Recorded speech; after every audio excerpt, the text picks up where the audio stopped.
방송에서 제공하는 투자 정보는 투자 판단에 대한 조언입니다. 방송에서 제공하는 주식의 가치, 가격 상승 및 가격 하락에 대해서는 방송사에서 보장하지 않습니다. 이 시각 헤드라인 뉴스입니다. 52만 명 이상을 감염시킨 코로나19에 공동 대응하기 위해 주요 20개국 G20 정상들이 긴급회의를 열었습니다. G20 회의가 화상으로 개최된 건 이번이 처음입니다. 각국 정상들은 공동의 위협에 연합된 태세로 대응한다는데 의견을 함께하고 세계 경제에 5조 달러를 투입한다고 밝혔습니다. 소비자들의 체감 경기를 나타내는 소비자 심리지수가 이달 들어 2009년 금융위기 수준으로 추락했습니다. 한국은행이 오늘 발표한 2020년 3월 소비자 동향조사 결과를 보면 이달 소비자 심리지수는 한 달 전보다 18.5포인트 급락한 78.4포인트를 나타냈습니다. 현대기아차의 글로벌 생산 공장들이 코로나19 영향으로 차례로 셧다운에 들어가는 가운데 현대차의 러시아와 터키 공장도 조업을 중단했습니다. 현재 가동 중인 현대차 공장은 한국과 중국뿐이고 기아차는 한국과 중국, 멕시코 공장이 남아 있습니다. 한진칼이 조원태 한진그룹 회장의 연임 여부를 결정하는 주주총회를 열었습니다. 오늘 주총은 예정된 시간을 3시간 정도 넘긴 12시쯤 시작됐고 이사 선임권과 재무제표 승인권 등에 대한 주주 발언과 의결이 진행되고 있습니다. 시청자 여러분 안녕하십니까. 오늘장 내일장 출발하도록 하겠습니다. 서정덕입니다. 전일 미국 시장이 또다시 급등을 했습니다. 일단 코로나19 사태가 본격적으로 시작된 지 처음으로 미국은 3거래일 연속 상승을 이어간 건데요. 이 부분들을 시장에서는 굉장히 의아하게 받아들이긴 했습니다. 실업률 자체가 워낙에 안 좋게 나왔고 시장이 예상치보다도 쇼크 수준으로 나왔지만 일단 시중에 유동자금이 어마어마하게 풀린다라는 부분에 결국엔 양적 완화, 돈 풀기에 시장은 더욱더 크게 환호하는 모습이었습니다. 우리나라도 크게 다르지 않습니다. 일단 한국화 양적 완화 지금 시행한다 석 달 동안 이야기가 나온 상황이고요. 통화수합 1차 물량들이 이제 들어오기 시작합니다. 그러다 보니 달러가 좀 안정세를 보일 것이다라는 얘기들 그리고 전일 미국장에 계속돼서 올라가는 상승에 힘입어서 오늘 시장 갭상승 출발했습니다. 삼성전자가 5만 원 부근까지 갔는데 좀 밀려 내려오고 있고요. 시장은 지금 1,700선에서 공방을 지속적으로 벌이고 있는 상황인데 1,704대까지 지금 다시 상승폭을 줄이고 있는 상황이기도 합니다. 자, 그렇다면 오늘 시장 계속 윗꼬리를 다는 모습인데 조정이 좀 나오면서 이번 한 주간 좀 오른 부분을 어느 정도 지금 다음 주에 반납을 하는 장세가 될 것인지 어떻게 보면 좀 터닝 포인트가 될 것 같은데요. 하나하나 체크해 보도록 하겠습니다. 코스피부터 만나보도록 하죠. 자, 지수가 1,702포인트입니다. 전해드린 대로 지금 상승폭이 좀 많이 줄어들고 있는 그런 상황인데요. 자, 다음 살펴보도록 하겠습니다. 하루간의 흐름 보시면 전해드린 대로 장 초반에 갭 띄우면서 출발해서 와 1800도 멀지 않았구나라고 생각이 들게끔 했는데 얼마 가지 않아 바로 이제 윗꼬리를 달고 내려오기 시작합니다. 1600대까지 내려갔다가 다시 올라왔고요. 다시 내려가고 있는 상황입니다. 지금 힘이 많이 빠져 있는 상황인데 수급을 좀 잠시 살펴보도록 하겠습니다. 개인이 사고요. 기관 외국인 파는데 외국인의 매도 물량이 장 초반까지는 그렇게 많지 않았는데 갑작스럽게 외국인의 매도 물량들이 또 다시 출회가 되고 있는 상황입니다.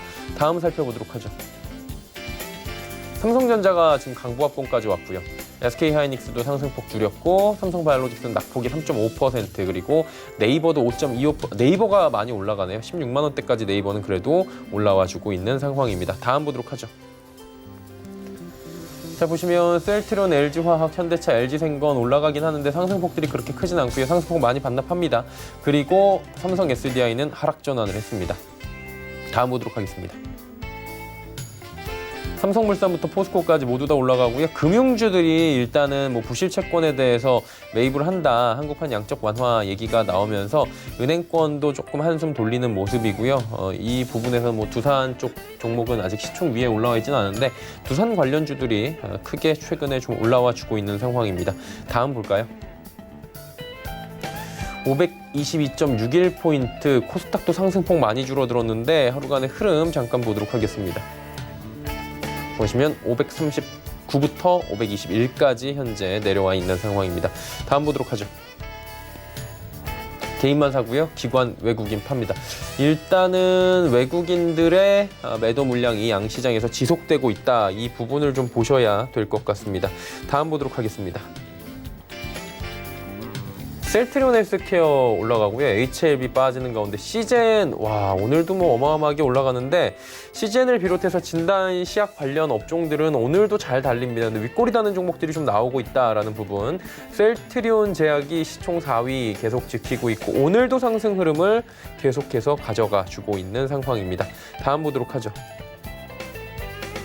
펄어비스 그리고 KMW, SK머티리얼즈 올라가는 가운데 스튜디오 드래곤, 코미팜은 조정이 나와주고 있는 상황입니다. 다음 보도록 하겠습니다. 자, 보시면 헬릭스미스, 제넥신, 원익 IPS 모두 상승하는 가운데 슈젤, 에코프로비엠은 빠지고 있습니다. 다음 보도록 하겠습니다.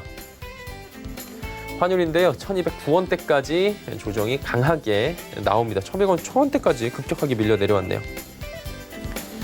금일폰 방송에서 제공해드리는 정보는 투자 판단에 대한 조언일 뿐입니다. 해당 주식의 가치와 수익률 보장해드리지 않는다는 점 참고해 주시길 바랍니다. 네, 이 시각 특징주 바로 살펴보도록 하겠습니다. 정보경 캐스터입니다. 네, 코스피가 간신히 1700선을 지켜내고 있고 코스닥은 530선 위아래로 움직이고 있습니다. 한편 약 1시간 전부터는 한진그룹의 운명을 가를 한진칼 주총이 시작되면서 시장의 관심을 끌고 있는데요. 그 밖에 이 시각 특징주들은 어떤 게 있는지 지금부터 만나보시죠. 이 시각 종목 핫셀입니다. 파미셀, 두산중공업, YBM넷이 올라와 있습니다. 오늘 가장 먼저 만나볼 종목은 두산중공업인데요. 국책은행의 1조 원 긴급 수혈 소식에 급등하고 있습니다. 현재는 전날 대비 9.82% 올랐고요. 거래가 3,580원입니다. 하루간의 흐름도 확인해 보시죠. 4거래일 연속 강세를 보이고 있는데요. 오늘은 장 초반의 상승폭은 조금 둔화된 모습입니다. 두산중공업이 국책은행의 자금 지원 기대감에 급등하고 있습니다. 앞서 두산중공업은 산업은행 수출입은행과 1조 원 규모의 차입 신청 및 계약 체결을 위한 이사회를 열었다고 공시했는데요. 재무구조 개선과 고정비 절감을 위한 자구 노력에도 불구하고 코로나19 여파로 유동성 조달에 어려움을 겪어 은행 대출을 받게 됐다고 밝혔습니다. 한편 대출이 성사되면 대주주인 두산은 두산중공업의 주식과 부동산 등을 담보로 제공하게 될 예정입니다. 다음 종목 만나보시죠. 코로나19의 진짜 수혜주가 파미셀이라는 증권가 분석에 오늘 파미셀이 급등하고 있는데요. 현재는 6.49% 올랐고요. 거래가 16,400원입니다. 하루간의 등락폭도 확인해 보시죠. 네, 파미셀은 어제 상한가를 기록했고요. 오늘도 2만 원까지 올라가는 모습입니다. 파미셀은 바이러스 진단을 위한 진단 시약의 주 원료인 뉴클레오시드를 생산하고 있습니다. 미국 정부가 코로나19의 확산에 따라 자국민에게 무료로 바이러스 진단을 제공하기로 하면서 직접적인 수혜가 예상되고 있는데요. 특히 파미셀에 대해서 아직 많이 알려지지 않은 코로나19의 진짜 수혜주라는 증권가 분석이 나오면서 오늘 주가 상승에 힘을 보태는 모습입니다. 오늘의 마지막 종목 만나보시죠. 네, YBM넷은 교육당국의 온라인 계약 검토 소식에 강세를 보이고 있는데요. 현재는 전날 대비 13.15% 올랐습니다. 거래가 7,230원입니다. 하루간의 흐름도 확인해 보시죠. 오늘 몇 차례 계단식으로 오르면서 정오를 조금 앞두고 최고가 8,020원을 터치하는 모습입니다. 코로나19 사태로 초중 고교생들의 개학이 연기되면서 교육당국이 온라인 개학을 검토하고 있습니다. 유은혜 교육부 장관은 최근 개학 연기와 관련해서 적절한 시점에 최종 결정하겠다고 밝혔는데요. 현재 초중고교생을 대상으로 한 온라인 강의로는 EBS 플랫폼이 검토되고 있고요. 또 일부 지자체는 자체적인 온라인 수업 시스템 구축에 들어간 것으로 알려지면서 오늘 YBM넷의 주가가 오르는 모습입니다. 지금까지 이 시각 종목 핫3의 정보경이었습니다. 오늘장 이슈 바로 살펴보도록 하겠습니다. 유안타증권 금융센터 청담 지점의 장기환 이사 연결되어 있습니다. 이사님 오랜만입니다. 네, 안녕하세요. 예, 잘 오랜만입니다. 계셨죠? 네. 네네. 오늘 질문 이어갑니다. 미래 유망산업으로 손꼽히던 전기차 섹터가 요즘에 맥을 못 추고 있다. 사실 올해 가장 주목받던 섹터였는데 지금 재미없다라는 얘기들 나와요. 일단 난항을 겪고 있다고 하는데 둔화세가 지속이 될까요? 일단은 지금 상태는 뭐 어쩔 수 없는 예. 세계적인 이런 문제가 있기 때문에 좀 당분간은 좀 지속되지 않겠나 이렇게 생각이 됩니다. 그동안 뭐 일단은 올 초에 아주 잘 나가고 있었죠. 뭐 전기차 관련된 뭐 종목들부터 상승을 많이 하니까 그렇고 테슬라가 이제 그 흐름을 이제 폭발시켰는데 그 흐름 자체가 어떤 코로나로 인해서 지금은 이제 거의 이제 꺾여가는 이런 양상을 보이고 있는데 오늘 뭐 주가도 그렇고 그동안에 다른 거에 비해서 좀 상대적으로 좀 약하게 좀 형성이 되고 있습니다. 뭐 삼성 SDI를 비롯해서 뭐 LG화학 이런 것들이 좀 약세를 비롯하고 있는데 그동안 그 전 세계가 마찬가지죠. 뭐 테슬라의 중심에서 뭐 그리고 유럽발 전기차 수요의 급증 이런 것이 이제 전기차 수요를 폭발시켰었는데 코로나19로 인해 갖고 그동안에 투자가 지속되던 이런 전기차뿐만 아니라 인공지능 그런 5G와 관련된 이런 유망 산업들이 최근에 이제 투자에 어떤 제동이 걸리고 있다. 이제 이렇게 보시면 될 것 같습니다. 이런 요인에는 최근에 이제 유가가 급락하는 이런 요인도 있었고, 그리고 전체적인 어떤 코로나19로 인해서 세계적으로 전체적인 이동의 제한이라든가 많은 이런 여러 가지 문제가 많이 발생을 하면서 자동차 수요의 감소, 그리고 전기차 같은 경우는 또 이 중국이나 이런 많은 공장 자체가 OEM 어떤 생산 차질 이런 부분들이 계속해서 이어지고 있었다 이렇게 보시면 될 것 같습니다. 우리나라에서도 이제 몇 개 회사들이 이런 전기차의 흐름에 맞춰 갖고 상장을 준비하고 있었던 것도 있었죠. 뭐 LS 전설의 자회사 LS EV 코리아가 이제 기업 공개를 하고 있었는데 이 부분도 현재 철회가 되고 있는 상태입니다. 이 회사는 아주 핵심적인 전기차의 부품을 만들었었죠. 폭스바겐이라든가 볼보, BYD 등에 들어가는 완성차 업체의 와이어링 하네스 이런 부분으로 지난번에 우리가 코로나로 인해서 현대차의 생산이 멈춰진 이런 부품 중에 하나죠. 그리고 이제 배터리 팩 부품, 그리고 ESS 용품 이런 ESS용 그런 부품들을 공급하고 있었던 이런 회사인데 지난 IPO를 여러 주목을 받고 있었던 요인 자체는 그동안에 투자를 했던 사는 캐피탈하고 파라투스 인베스먼트가 또 여기에 많이 투자를 했었죠. 그리고 거기에 투자한 거를 갖다가 엑시트하려고 했었는데 그 부분도 일단은 미뤄지는 이런 상태고 여기에 FI 투자자도 많이 있었는데 그 지분 매각 자체도 지금 일단은 다 줄줄이 다 연기되는 이런 상태를 보여주고 있습니다. 그동안에 이것이 잘 됐다고 하면은 최초의 FI 투자라든가 산업은행을 비롯해서 이런 투자자가 그동안에 많이 투자했던 부분에 600억 이상을 현금화하려고 했었는데 그 부분도 역시 철회를 통해서 대부분 좀 미뤄졌다. 이렇게 이제 보시면 될 것 같고요. 그 밖에 또 우리가 이제 큰 이슈 중에 하나가 있었죠. LG화학에서 또 이제 배터리 부분을 분사해 갖고 경쟁력 있는 그런 회사를 만들어서 다시 이걸 또 IPO를 하겠다라는 그런 큰 계획을 갖고 있었는데 이 계획조차도 현재는 일단은 다시 연기되는 이런 상태를 보이고 있습니다. 이런 코로나 사태로 인해서 기존의 유망 산업으로 이게 번지고 있었던 많은 부분이 계속해서 연기가 되면서 전 세계적으로 어떤 전기차 시장 자체도 역시 많은 어떤 여파가 계속해서 오는 거고 특히 이제 이 기간이 얼마가 될지 모르겠지만 이런 일정 정도 기간이 지나면은 다시 회복은 될 것이다라고 이제 보여지는 게 일반적인 전기차 섹터고요.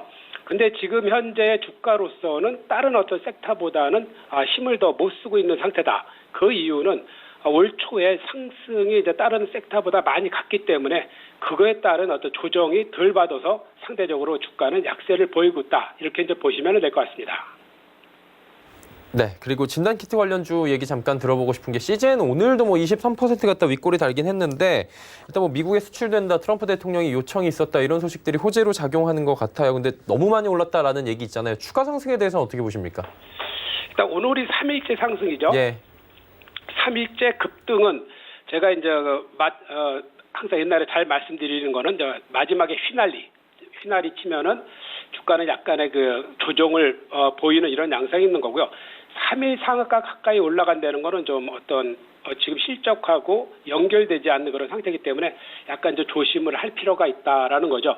이게 이제 폭발적으로 그동안에도 잘 움직였었지만 잘 알고 계시지만 지난번에 트럼프 대통령이 문재인 대통령에게 진단 키트를 요청한 거 이 부분이 또 어떻게 보면은 주가를 폭발시키는 그런 요인이 됐던 거고요. 거기에 따라서 그 다음날 또 문재인 대통령께서 이제 시즌을 방문했었죠. 그러면서 이제 시즌에 대한 어떤 추가 상승 이것이 본격적으로 상한가를 치기 시작한 그런 어떤 폭발적인 계기가 됐는데 우리가 지금 한번 살펴봐야 될 게 많이 있죠. 이런 어떤 그 코로나 사태로 인해서 뭐 전 세계적으로 지금 계속해서 뭐 환자 수가 증가되고 확진자 수가 증가되고 이런 상태이기 때문에 진단 키트에 대한 이런 수요는 당분간은 지속될 것이다라고 이제 보시면 될 것 같은데 주가로서는 이번에 그 급등을 한다라면 그건 다시 한번 생각해 봐야 될 필요가 있는 거고요. 우리나라가 그 상대적으로 이렇게 주목받았던 이유는 모범적으로 코로나 대응을 잘 해나가고 있다라는 것이고 그런 거에 따라서 또 진단 키트에 대한 더 관심도 더 그 영향을 미친 것이다. 이렇게 이제 보시는 겁니다. 오늘도 뭐 오르락내락 너무 그 급등나기 심한데 이럴 때일수록 어떤 그 주가에서는 좀 약간 한 발 빼는 이런 전략도 좀 필요한 거고요. 오늘도 보면은 뭐 상한가로 보면은 마이크로 디지털 같은 경우 아직도 뭐 상한가 치고 이원 다이애그노믹스 이 부분도 이제 상한가였다가 이제 깨지긴 했는데 오늘도 지금 현재도 21% 뭐 많은 종목들 뭐 수젠텍이라든가 뭐 바이오니아는 다시 또 밀렸네요. 이런 어떤 부분들이 오늘 너무 그 장중에 급등락을 심하기 때문에 잘못하다가는 지난번에 그 어떤 코로나19로 해서 전체 그 대세가 급락했을 때 그 손해본 것이 그것을 만회하려고 들어갔다가 다시 한번 또 손해보면은 이거 만회하기가 보통 힘든 게 아닌 그런 양상이 되기 때문에 참 조심을 해서 접근해야 될 그런 의미가 있는 거고요. 여러분들께서 잘 아시겠지만 지금 뭐 시젠의 그 진단 키트 같은 경우는 뭐 전 세계적으로 가장 먼저 우리나라에서 이제 수출하기 시작된 거기 때문에 이런 재료는 뭐 잘 알고 있으실 겁니다. 그렇지만 뭐 이런 재료보다는 많은 그 주가에서는 어떤 투자의 매매 시점, 포인트를 잘 봐서 들어가는 게 좋을 것 같고요. 우리가 뭐 수젠텍 같은 경우도 뭐 이 부분이 지난번에 그 신속 진단 키트 이런 부분을 갖다가 식약처에서 수출 허가 받아갖고 인허가 절차를 완료해서 해외에 나가는 경우 그리고 지금 같은 경우는 어떤 우리가 식약처가 과거하고 틀리게 이런 신속 진단 이런 부분에 대해서 패스트트랙을 적용해주기 때문에 많은 그 혜택을 지금 이런 그 진단 업체들이 보고 있다. 이렇게 보시면 될 것 같습니다. 뭐 랩지노믹스를 비롯해서 수젠텍 뭐 많이 있죠. 우리가 알고 있는 그런 부분. 또 파미셀 같은 경우도 역시 이제 증권회사에서 뭐 좋은 의견도 낸 거고 그밖에 뭐 코젠 바이오텍 같은 경우 그리고 뭐 여러 가지 솔젠트 캔서럽 이런 부분들이 식약처의 수출 허가를 받으면서 어떤 주가에 큰 폭의 그 상승을 갖고 있는데 이런 흐름 자체를 갖다가 계속해서 뭐 쫓아간다라기보다는 어떤 고점을 칠 경우에는 조심해서 하고 이거를 매수해서 그 다음 날로 넘기는 이런 전략은 위험할 수 있다. 만약에 매수하신 분은 장중에 그 청산하고 나오는 게 어떻겠느냐 하는 게 제 의견입니다. 네. 그리고 마지막 질문이 집콕 관련주들 지금 시장 관심 받잖아요. 뭐 온라인 뭐 강의주들이나 게임주들 이 부분은 어떻게 보는 게 좋습니까? 상대적으로 이런 부분은 요번에 그 급락을 하는 그 대세 흐름에서 상대적으로 좀 강했죠. 그러다 보니까 그 어떤 음식료라든가 뭐 그밖에 이제 여러 가지 클라우드 관련된 거 이런 부분들은 좀 덜 빠졌기 때문에 지금 시장에서는 약간 그 소외되는 그런 부분이 있죠. 특히 이제 여러분들께서 잘 알고 계시겠지만 우리가 이제 온라인 쇼핑이라든가 그리고 이제 쿠팡을 비롯해서 이런 택배 이런 부분이 아주 그냥 몇백 프로씩 폭증을 하고 있지 않습니까? 그리고 이제 집에 있다 보니까 게임이라든가 이런 간편식 매출이 이제 급격히 증대되는데 한쪽은 증대되고 한쪽은 또 하락하기 때문에 이런 어떤 그 밸런스가 아직은 잘 맞춰가져 있는 게 아니고요. 그리고 재택근무를 하다 보니까 또 클라우드라든가 보안 이런 부분에 대해서 역시 그 또 수혜가 또 예상이 됩니다. 그래서 우리나라 기업뿐만 아니라 뭐 전 세계적으로 보더라도 그런 종목들은 상대적으로 많이 빠지지 않고 있는 것이 지금 현재 상태고 그렇다고 해서 지금 상태에서 이거를 갖고 다시 이제 주가를 매수한다라는 자체는 약간 좀 아직은 시기상조일 가능성이 있고요. 거기에 따라서는 실적이나 이런 부분이 정확하게 연동되지 않으면은 일단은 매매를 하면 안 된다라는 것이고요. 우리가 지금 방금 말씀드렸듯이 뭐 어떤 진단 키트 관련해서도 마찬가지죠. 지금 흐름이 어떻게 시장이 움직이냐에 따라서 그 움직이는 쪽에 흐름을 갖다 쫓아가는 것이 지금 가장 좋은 그 투자 전략이다라는 거고요.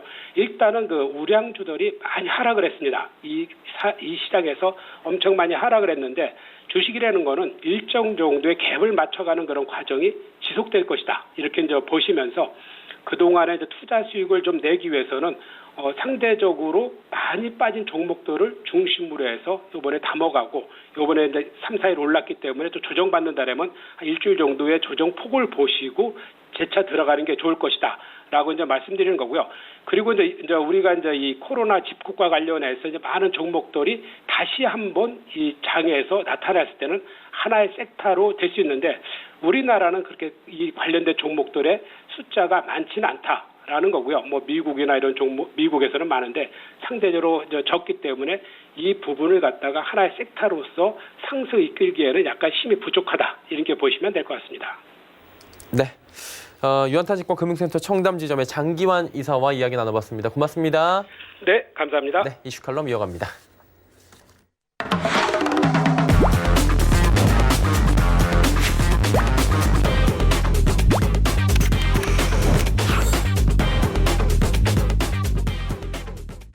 이슈 칼럼 시간입니다. 참 좋은 경제연구소 이인철 소장과 함께합니다. 어서 오세요.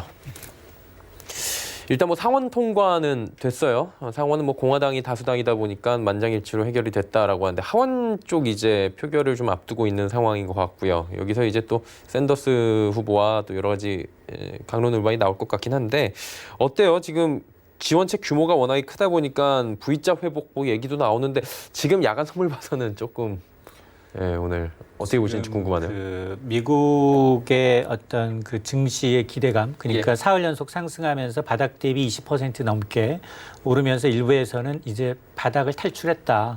보통 이제 저점에서 20% 넘게 이제 반등을 하면 어떤 반등이 전환이 되는 어떤 징표 시그널로 해석을 하는 경우가 더러 있습니다. 네. 그런데 지금은 기대감으로 그리고 이제 경기 부양에 대한 어떤 정책 의지에 의해서 올랐다면 지난 밤에 이제 발표됐던 주간 실업급여 신청자 수는 뭐 글로벌 대공황 이후에 한 번도 볼 수 없었던 수치였어요.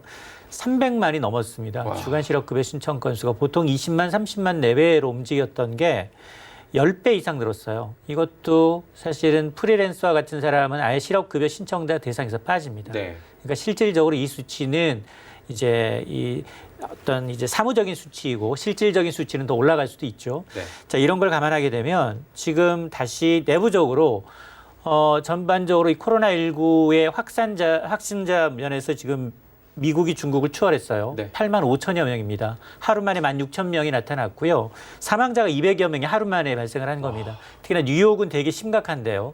뉴욕은 전 세계 가운데서도 인구 밀도가 가장 높기로 유명하고요. 하루에 지하철, 이 대중교통 이용시설 500만이 넘습니다. 여기에다가 3,000편이 넘는 비행기가 오가는 곳이 바로 뉴욕이에요. 자, 이러다 보니까 전체 확진자 발생 수가 대부분 이제 이 트럼프의 타워가 있는 뉴욕에 지금 초점이 맞춰져 있습니다. 네.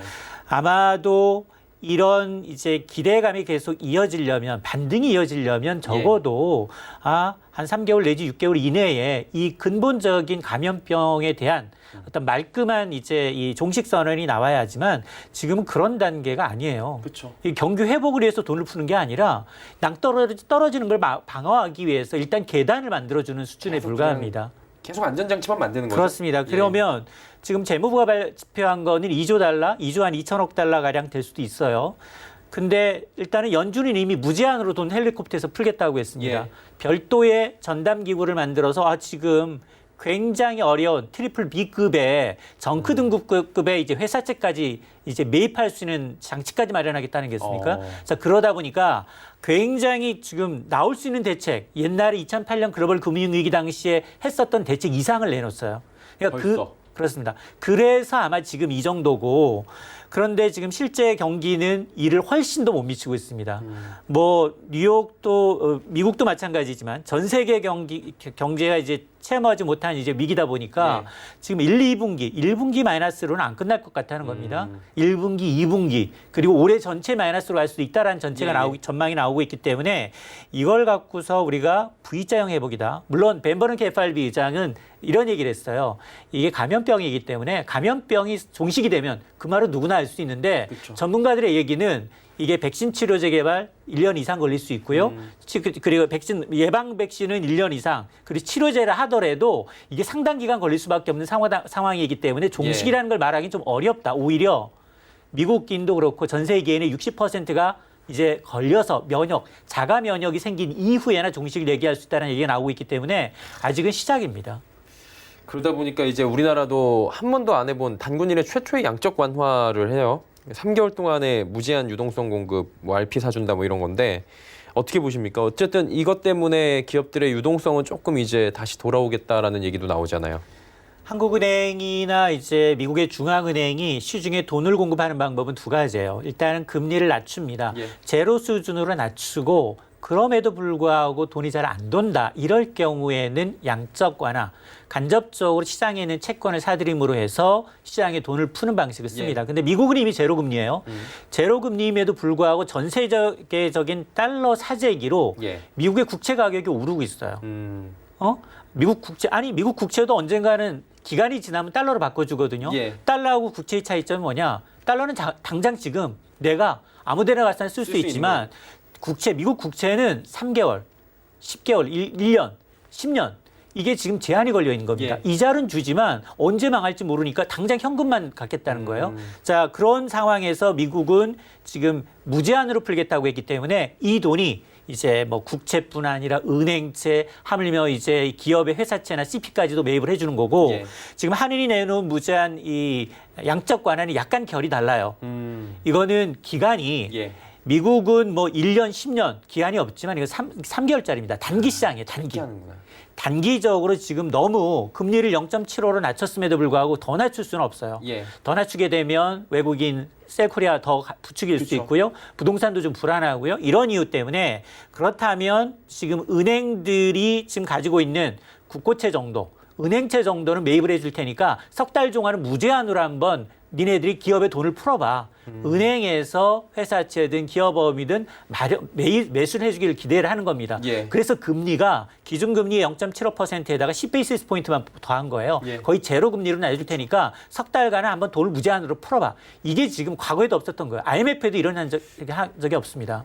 그러니까 그만큼 이 얘기는 뭐냐. 역으로 기업들이 돈 구기가 굉장히 어려워졌구나. 돈이 씨가 말랐다라는 거예요. 현금이 있어야지 현금을 갖고서 달러로 이제 환산을 해야 되는데 이 돈이 지금 메말라서 이제 한은이 이제 발권용을 동원해서 채권 매입이라는 강수까지 둔 겁니다. 초강수를 둔 거네요. 근데 궁금한 게 우리가 기축통화국이 아닌데도 불구하고 준기축통화도 아니고 원화 같은 경우 이머징 마켓에서 사용되는 통화 정도잖아요. 아무리 우리가 뭐 G7 국가에 준한다라고 해도 이건 현실인데 이런 상황에서 양적 완화가 조금 위험하지 않느냐라는 또 부정적인 견해보다는 우려 섞인 목소리도 나오는 게 사실이거든요. 이게 두 가지예요. 하나는 정말 우리도 미국처럼 양적 완화 좀 하지. 그러니까 사실은 지난 2월부터 실기론 때문에 지금 한국은행 입장 굉장히 난처해요. 금리를 0.5% 낮췄는데도 불구하고 오히려 은행채며 국고채가 오르고 있단 말이에요. 그 낮아져야지 기업들이 저금리 저리로 대출을 받아서 투자를 할 텐데 이 선순환이 지금 막혀 있는 겁니다. 그러다 보니 이런 대책까지 나오는데 근데 문제는 뭐냐? 과연 은행한테 무제한으로 석 달 동안 돈을 쓰게 한다 하더라도 은행들이 과연 우선순위가 있잖아요. 은행 입장에서 부실한 회사채를 살까요? 국고채를 살까요? 은행 입장에서 보면 대출해주는 우선순위가 있다는 겁니다. 리스크 테이킹. 적어도 BIS 비율을 맞추기 위해서는 환수율이 빠르고 굉장히 신용등급이 단단한 회사들에 대해서만 선별적으로 한다는 겁니다.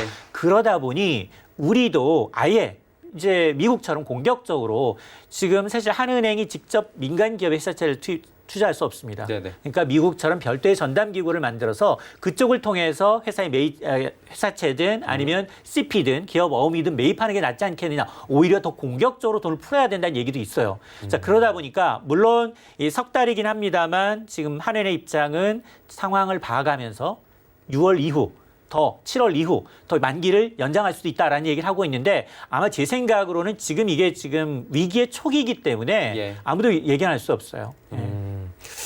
그리고 지금 인도 쪽까지 이동 금지령이어요. 그러다 보니까 이제 에너지 수요가 이렇게 되면 문제가 되는 게 뭐 써야 되잖아요. 움직여야. 근데 안 움직이니까 문제가 되는 건데 중국 안 움직이죠. 미국 안 움직이죠. 인도까지 잃어버리면은 뭐 원유가 계속해서 에너지 쪽이 공급이 계속 안 좋을 텐데 이거 어떻게 원유를 할까요? 바라보는 시각은 일단 예. 두 가지예요. 하나는 과연 물론 뭐 트럼프 대통령이 개입하겠다라고 했음에도 불구하고 예. 원유 가격은 안 움직이고 있어요. 자, 과연 지금 전 세계 이 코로나로 인한 이제 위기가 두 개의 가능성이 있는데 하나가 이탈리아발 유럽이 와야 되는 그쵸. 금융 위기로 가는 시스템이 하나가 있고 또 하나를 들라면 이 유가가 정말 20달러 선에서 머물면서 예. 이 채산성이 약한 미국의 셰일가스 업체들을 덮칠 거냐 이 문제예요. 신용의 문제입니다. 자, 여기에다가 지금 말씀하신 것처럼 세계 1위, 2위, 3위 소비국이 전부 다 안 지금 움직여요. 이동 제한 조치예요. 이동 제한 조치를 내리면 사실 원유는 소비 자체가 줄어들 수밖에 없습니다. 맞아요. 자, 이러다 보니까 지금 국제 유가를 아무리 끌어올리기 위해서 셰일 업체들을 도와주기 위해서 연준도 동원하고 사우디를 압박하고 있지만 예. 실질적으로 유가 지금 원유에 대한 수요 공급을 치면 공급이 원체 많은 상황입니다.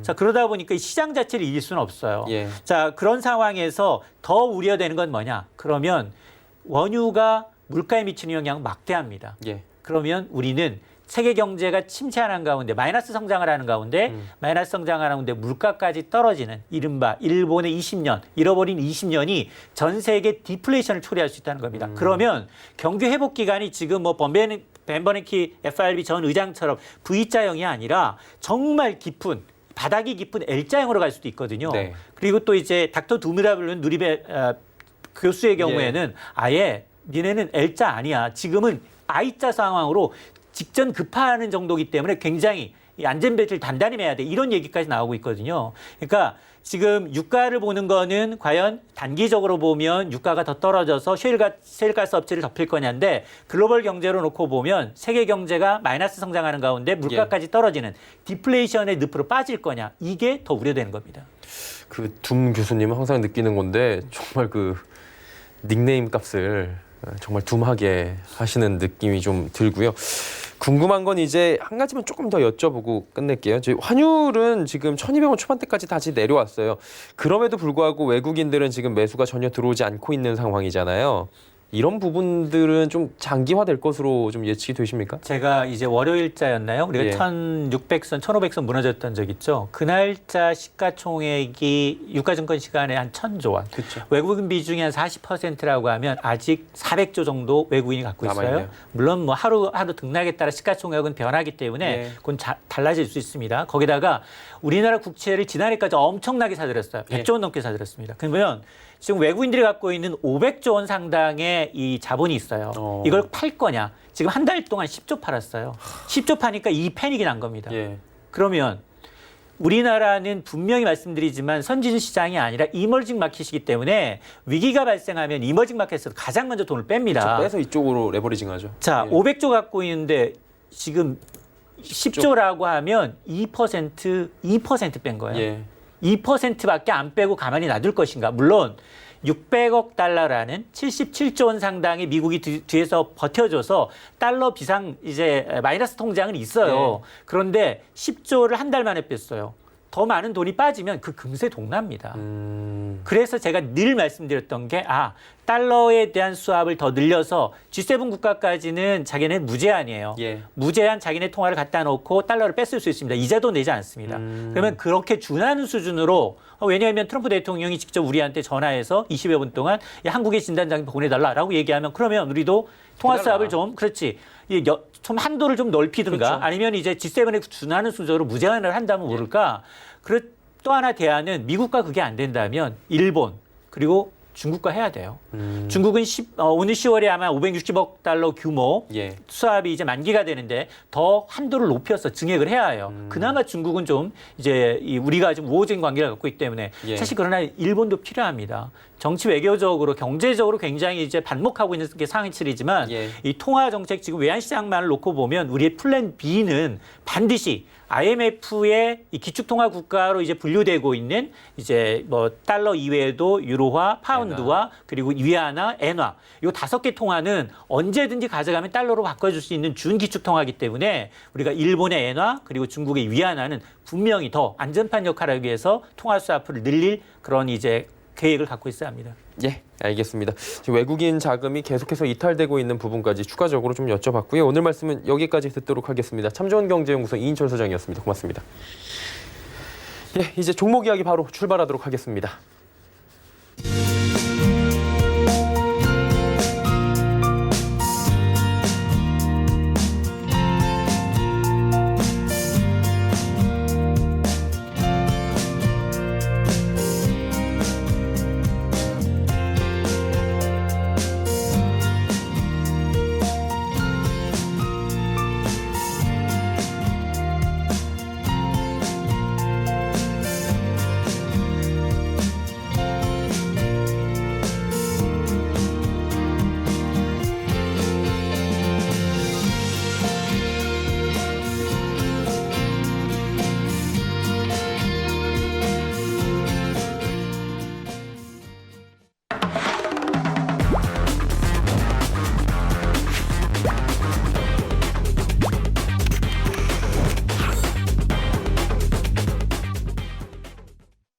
네, 종목 이야기 이제 바로 출발해 보도록 하겠습니다. 오늘은 벤자민 투자연구소 신일섭 소장 연결돼 있네요. 안녕하세요.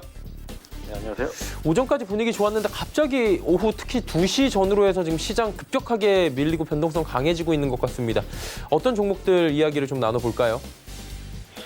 네. 갑자기 시장이 지금 그 대본 준비하고 방송하는 그 사이에 너무 급하게 움직여서 제가 지금 손절가나 목표가 설정해 놓은 것들이 지금 뒤틀린 것들이 많이 있을 것 같아요. 그래서 지금 나중에 좀 사후 AS를 해드려야 될 것 같고 일단은 준비한 대로 하겠습니다. 첫 번째는 고려제약입니다. 오늘은 지금 저는 이제 그 백신 개발과 면역 그 증강에 대한 지금 관심도가 높아지는 시기까지 왔기 때문에 그 부분에서 보려고 했던 건데 지금 그 부분이 사실 상당히 많이 흔들렸어요. 그래서 조금 유의하시면서 해야 될 것 같고요. 저번 시간에 제가 컨테이전이라는 영화가 역주행한다. 지금 뉴스에도 지금 되게 많이 올라와 있잖아요. 반갑지 않은 역주행이라고. 근데 그게 그만큼 이제 굉장히 다큐시 형식으로 너무 잘 다뤄놨기 때문에 지금 현실과 지금 대비해 볼 수 있어서 그래서 지금 다들 인기가 있는 건데 거기도 보면은 개나리꽃에서 추출물, 개나리꽃 추출물을 거기 파워블로거가 나오는데 파워블로거가 그거를 이제 효과 있다고 알리니까 사람들이 백신이 안 나온 상태에서 그 개나리꽃 먹으려고 난리가 나요. 한마디로. 그러니까 지금 그 상황은 이런 거죠.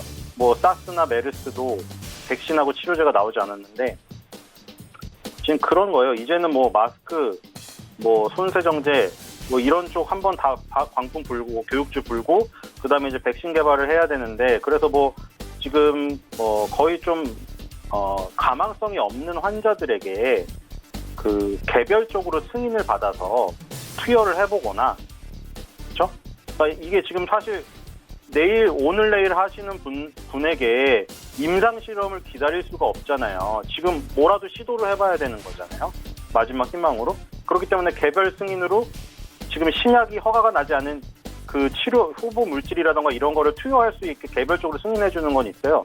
그런 거라던가 아니면 이제 빨리 지금 뭐 항체들을 뭐 셀트리온 경우 같은 경우에 항체들을 개발을 해가지고 이제 그걸로 이제 실험을 패스트트랙으로 빨리 한다고 하는데 그것도 이제 뭐 동물한테 먼저 해봐야겠죠. 왜냐면 인간한테 바로 했을 경우에 그 모직군이 커졌을 경우에 막 동물한테 이상이 있는 거를 확인을 안 하고 넘어갔을 경우에는 큰 문제가 생길 수가 있거든요. 그래서 어쨌든 간에 그런 와중인데 이런 소식 가운데 이제 그 이슈에 오르는 종목들이 급등락을 하고 있어요. 지금 그 고려제약은 이제 시작 개발은 아니고 면역 증강에 관련된 거거든요. 그러니까 우리가 이제 뭐 면역력이 약하신 어르신들이 더 위험하다. 그래서 뭐 젊은 사람들은 상대적으로 지금 뭐 코로나 그 걸리는 비율이 떨어져 있잖아요. 그래서 이제 면역을 길러야 된다고 해서 면역에 좋은 것들, 음식이라든가 이런 거에 관심이 많은데 이것도 마찬가지예요. 그러니까 영화에서는 개나리꽃이 나왔는데 이거는 국화꽃에 있는 주성분이 국화과 꽃인 에키네시아라는 거에서 항바이러스 보유한 천연 성분을 뽑아내서 이거를 이뮤 골드 액이라는 면역 증강제로 팔고 있어요. 그래서 이제 관심이 있는 거예요. 뭐 지금 당장 걸려버린 경우에는 어쩔 수 없겠지만 이 준비하자는 거죠. 또 이런 바이러스가 돌지 모르니까 면역을 증강시키는데 필요한 건강 보조제 이런 것들을 파는 업체들에게 관심이 늘어나고 있습니다. 그래서 고려제약도 그 부분에서 지금 움직이는 거고요. 손절가는 7,500원, 목표가는 10,000원입니다. 두 번째는 노바렉스입니다. 노바렉스도 마찬가지인데 노바렉스가 면역력 강화에 도움이 되는 건강 보조제를 판매하고 있어요. 플랜타럼을 판매하고 있고 이것들이 뭐 OEM, ODM 형식으로 나가는 거예요. 눈 건강 관리에 좋은 루테인, 다이어트 보조제 잔티젠 이런 것들을 다 OEM, ODM 형식으로 납품을 하고 있거든요. 그렇기 때문에 뭐 이거는 약간 후발이라고 할 수 있어요. 지금 뭐 백신 관련주, 치료제 관련주들이 뭐 급등락을 반복을 하고 그리고 이런 면역에 관련된 건강 보조제 만드는 건강 기능식품 관련 주까지 이제 순환매가 돌고 있는 상황이에요. 노바렉스는 상장된 지 얼마 안 됐는데 지금 그러니까 상장을 다들 꺼려하고 있잖아요. IPO도 다 미뤄지고. 근데 이런 기업 같은 경우는 사실 노렸는지 안 그랬는지 모르겠지만 운이 좋았다고 할 수가 있겠죠. 그러니까 어떤 종목은 지금 운이 정말 나쁘다고 하잖아요.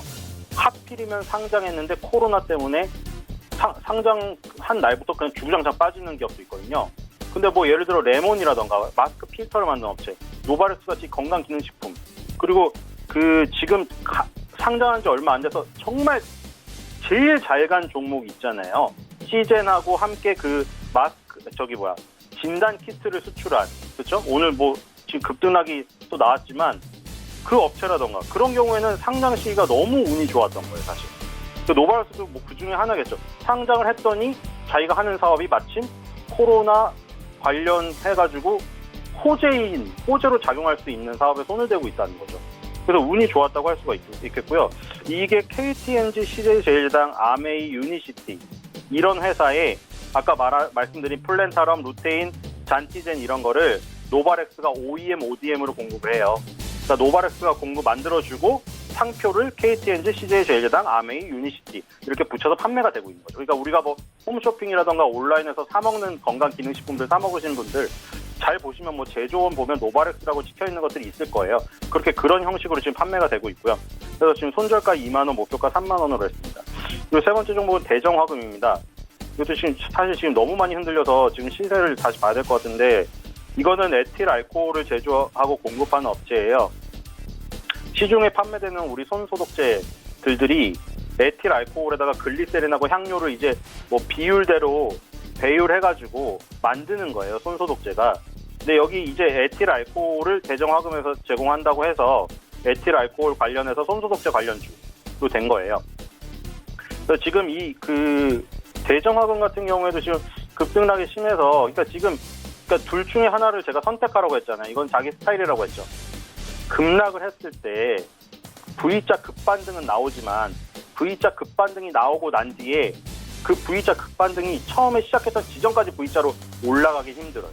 그렇기 때문에 이제 V자 급반등이 한번 나오고 나서는 옆으로 기거나 이런 뭐 행보 과정이 있는데, 그래서 정말 난 다이나믹한 거 좋아한다고 하면 코로나 관련주에 정말 그냥 뛰어드는 거고, 아니면 나는 너무 저게 무섭다, 그런 사람들은 그냥 안정적인 걸 하는 거예요. 근데 이 다이나믹한 거를 좋아하시는 분들은 이제 이 관련주 순환매 속에서 이제 살아남으셔야 되는 거죠. 그렇기 때문에 이제 오늘도 보셨지만 한번 이게 뭐 이슈가 뒤틀리거나 시장이 급락을 하거나 하면 종목들 같은 경우에는 순식간에 빠졌다가 또 순식간에 올랐다가 정신을 못 차릴 정도로 움직이거든요. 그래서 자신이 그 설정한 기준 혹은 자신의 성향에 따라서 잘 선택을 해야지, 그냥 옆에 사람이 지금 너무 좋아서 수익 날 것 같은데 하고 애매하게 들어갔다가는 오히려 다칠 수가 있다는 거, 그걸 좀 명심하고 들어가야 될 것 같습니다. 대정화금은 손절가 12,000원, 목표가 16,000원입니다. 네, 대정화금까지 이야기 나눠봤고요. 지난 시간에 SV인베스트먼트 단기 접근했는데 결과가 괜찮았나요? 네, 그냥 운이 좋았다고 할 수 있겠죠. 제가 코로나 관련해서 SV인베스트먼트가 그러니까 투자 회사잖아요. 얘네가 뭐 직접 신약 개발하는 회사가 아닌데, 얘네가 이제 그 투자한 회사 중에 이뮨메드가 있고 마크로젠이 있는데, 마크로젠이 이뮨메드 지분을 또 4.5 갖고 있어요. 그러니까 그러니까 둘 다 관계사인데 아까 말한 그 개별 승인 있죠. 지금 임상 실험을 할 시간이 없어요. 지금 병상에서 지금 이미 위독하신 분들이 많기 때문에. 그래서 개별 승인을 몇 개 받았어요. 이뮨메드가. 서울대병원 또 뭐 몇 병원 받아가지고 환자한테 투여를 했는데 뭐 효과가 있다. 그래서 그 제가 말씀드린 다음 날인가 다다음 날에 뭐 8.7인가로 올랐고 그 바로 저녁에 그 소식이 나오고 그 다음 날 점 상한가로 시작을 했어요. 그래서 아마 뭐 가입하신 분들은 거의 40%에서 50% 수익이 났다 볼 수가 있죠. 오늘은 뭐 엄청나게 흔들리고 있는데 이게 일단 그거예요. 개별 승인은 한 환자한테 딱 그 특정 환자한테만 투여할 수 있는 거예요. 그 다음에는 다른 결과를 줘야 돼요. 근데 다른 결과를 지금 제시를 못했다 아니면 뭐 여러 가지 지금 얘기들이 복합적으로 나오고 있어요. 이게 보이스가 너무 많아요. 식약처가 있고 질병본부가 있고 그리고 각 지역의 그 시장님들 말씀에서 나오는 얘기가 있잖아요. 이게 너무나 여러 가지고 또 회사 대표가 나오는 말이 있고 요거 한마디 한마디 엄청난 급등락이 펼쳐지기 때문에 그 처음에 30-40% 먹으신 분들은 일단 좀 그 지금 오늘 말해서 좀 늦었는데 제가 그때 말하기 전에 수익을 내신 분들은 수익 실현하고 조금 안정을 취한 다음에 다시 또 다른 종목을 접근해도 좋을 것 같습니다. 어쨌든 뭐 운이 좋게 수익이 났으니까 수익 나신 분들은 뭐 축하를 드려야겠습니다. 네. 그렇다면은 오늘은 어떤 종목이 좀 단기적으로 괜찮아 보이십니까? 예, 오늘 고려제약을 했는데 네. 지금 고려제약을 한번 보겠습니다. 제가 이게 지금 너무나 그 급등락이 심했어서 지금 변환 상황을 좀 봐야 될 것 같거든요. 지금 6.23%네요. 지금 오늘 올라간 폭은 훨씬 더 높았는데 방금 코스닥이 급락을 하면서 지금 밑으로 많이 내려왔는데 다른 종목보다는 덜 심한 것 같긴 해요. 지금 뭐 15%대에서 6%대로 내려왔는데 지금 뭐 CJ나 이런 거 보면은 거의 상한가 갔다가 마이너스 20%인가까지 지금 갔다 온 걸로 알고 있거든요. 하루 변동폭이 지금 40-50%예요. 그런 거에 비하면 적다. 그러니까 그런 거에 비하면 적은 이유는 아까 설명을 드렸어요. 왜냐하면 지금 가장 변화폭이 큰 거는 백신 관련된 거예요. 치료제 백신. 지금 아주 수많은 종목들이 있죠. 크게는 셀트리온부터 작은 기업들까지 전부 백신 치료제에 뛰어들기 때문에 이거는 누구도 알 수가 없어요. 누구도 지금 그래서 뭐 어디서 뭐 식약처나 이런 데서 신중하게 얘기하는 것도 그것 때문이에요. 사스나 메르스 때도 사스 메르스 백신 치료제도 아직도 개발이 안 됐다. 그러니까 불투명하다 이걸 말할 수밖에 없는 거예요. 하지만 주식시장에서는 꿈을 쫓기 때문에 엄청나게 급등을 해요. 그리고 그 다음에 뒤에 있는 게 면역 증강제잖아요. 백신 치료제가 지금 필요한 사람이 있고 일반인들은 평상시에 면역을 길러야 되잖아요. 그러니까 중심에서 약간 벗어나 있는 거기 때문에 급등락 폭도 적은 거예요. 고려제약 같은 경우에. 그러니까 급등락 폭은 상대적으로 적어서 조금 안전적일 수 있는데 그래도 그 두 개는 지금 되게 가장 핫한 곳이에요. 그렇기 때문에 조심해서 접근을 하셔야 되는 건 맞거든요. 그래서 지금 백신 뭐 치료제주가 완전히 급락을 해버리면 이 면역 증강제 뭐 건강기능식품주도 다 같이 급락이에요. 그렇기 때문에 통째로 잘 보셔야 돼요. 그 섹터를 통째로. 그러니까 코로나 관련 테마주를 전체로 보셔야 돼요. 그게 다 무너지면 거기서 제일 잘 가는 게 무너지면 후발주 이렇게 곁다리에 있는 거는 금방 더 무너지기 때문에 잘 보셔야 될 것 같고 제가 보기에 아직은 그 코스닥에 지금 급락이 나오지만 V자 급반등하는 그 추세 선상에 아직 있다고 생각하기 때문에 고려제약을 가져왔고요. 고려제약 투자를 고려할 때라고 했는데 약간 백신이나 뭐 치료제 쪽이 너무 무섭다 하시는 분은 약간 조금 사이드로 벗어나서 면역 증강제나 건강기능식품 이쪽은 변동성이 조금 더 적거든요. 그래서 그런 분들을 위해서 이 고려제약을 한번 추천하도록 하겠습니다. 네, 고려제약까지 이야기 나눠봤고요. 오늘 말씀 여기까지 듣겠습니다. 고맙습니다. 예, 감사합니다. 네, 벤자민 투자연구소 신일섭 소장과 함께했습니다. 내일의 종목 330 이어갑니다.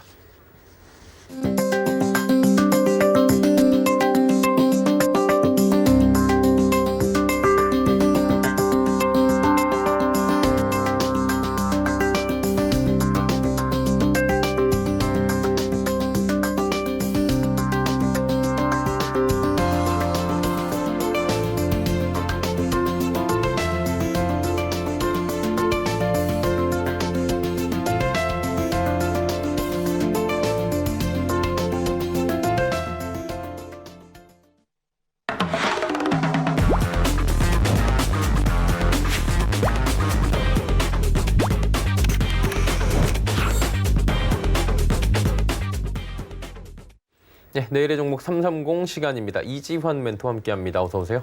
안녕하세요. 예, 주제 바로 살펴보면서 시황 얘기까지 살짝 여쭤보도록 하겠습니다. 오늘 주제부터 살펴보도록 하죠. 외국인 주간 수급 동향 계속 팔고 있는 외국인 얘기 오늘 해주실 것 같은데 덧붙여서 살짝 변동성이 완화가 되긴 했는데 여전히 좀 급등락 하고 있거든요. 지수 자체도 이 얘기도 잠깐 해주시죠.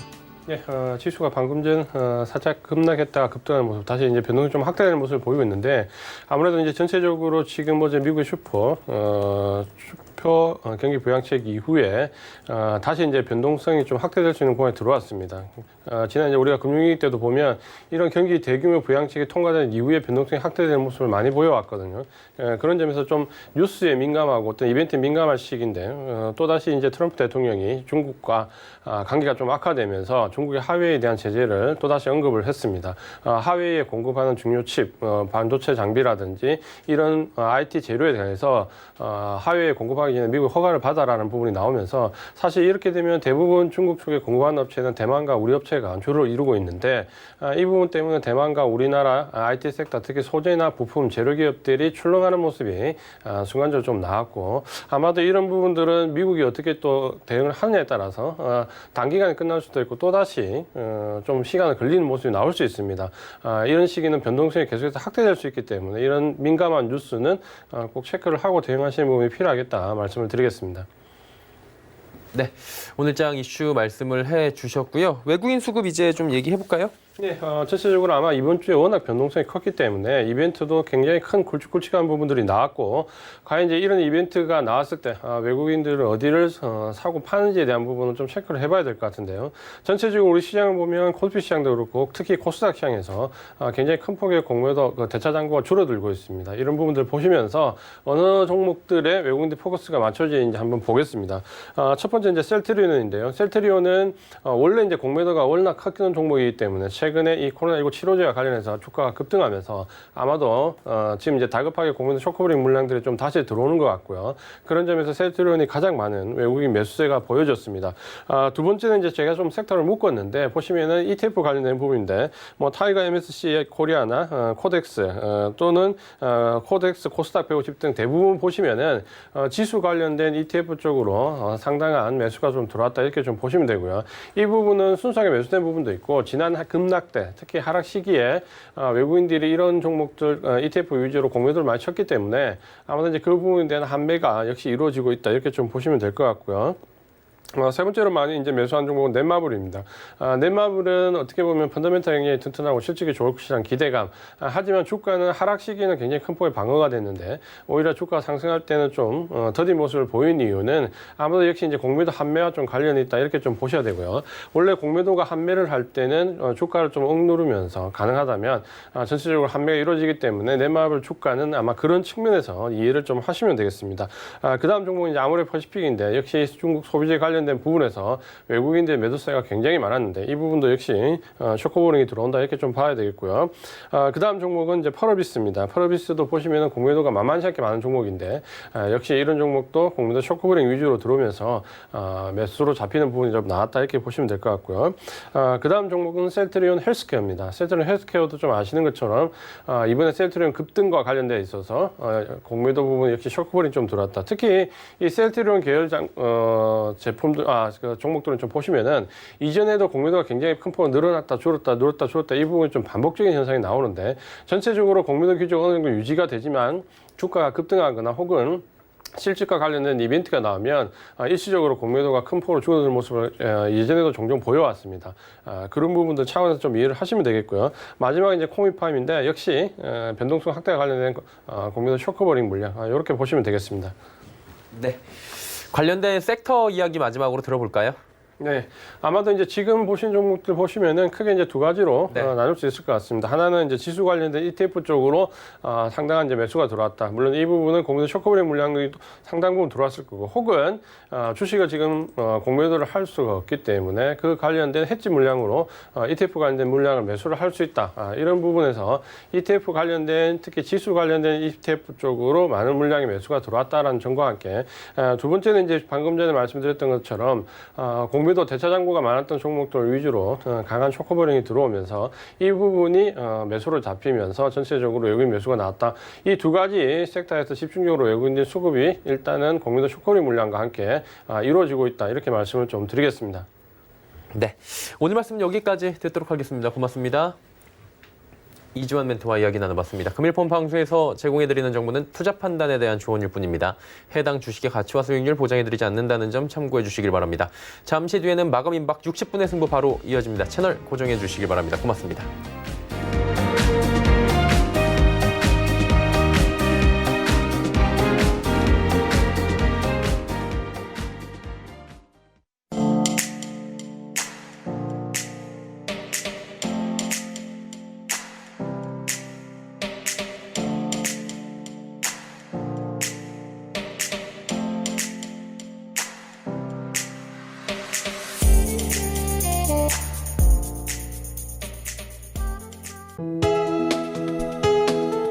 본 방송에서 제공하는 투자 정보는 투자 판단에 대한 조언입니다.